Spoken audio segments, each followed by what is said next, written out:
এই বোতলগুলো আমি অর্ডার করেছিলাম। এখানে 3টে বোতলের সেট আছে। তো এটা যখন আমার কাছে আজকে ডেলিভারি আসার পর আমি কিছুই বুঝতে পারছিলাম না, সব স্ট্রগুলো খোলা ছিল, কীভাবে কি সেট করব কিছুই বোঝা যাচ্ছিল না। তারপর অনেকটা দেখে আমি যখন সব কিছু সেট করার পর তোমাদের সাথেও সেটা শেয়ার করলাম একটা ভিডিও করে, যাতে আমার মতো প্রবলেম আর কারণ না হয়, খুব তাড়াতাড়ি তোমরা এটা সেট করতে পারো। দেখো এটা যে 2 লিটারের বোতলটা আছে সেটা আমি পুরোটা সেট করে দেখিয়ে দিলাম স্ট্রটা কিভাবে দেবে। এই ভিডিওগুলো না দেখলে কিন্তু এগুলো একদমই বোঝা যাবে না যে স্ট্রগুলো কীভাবে থাকবে, একদম মানে যেটা আমারও খুব প্রবলেম হচ্ছিল। এটা দেখে নিও, যারা বুঝতে পারছো না তাদের আর কোনো প্রবলেম কিন্তু হবে না এগুলো দেখে নিলে।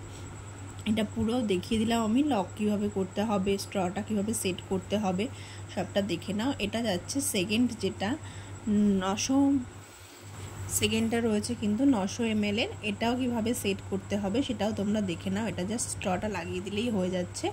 এটার আর সেরকম কোনো বড় কোনো অসুবিধা হচ্ছে না, দেখলে এটা একটুখানি বুঝতে পারবে। এটা যাচ্ছে এইরকম, জাস্ট লাগিয়ে দিয়ে এটার মুখটা আমি আটকে দিলাম, ব্যাস। এবার আগেরটা যেরকম বড় বোতলের লকটা ছিল সেম লকটা কিন্তু এটাতেও রয়েছে, সেটা তোমরা দেখলেই বুঝতে পারবে। সেম জিনিসই রয়েছে লকটার, এটা রয়েছে কিন্তু স্ট্রটা। এইভাবে লক করে দিলেই হয়ে যাবে। এটা রয়েছে কিন্তু একদম ছোট যে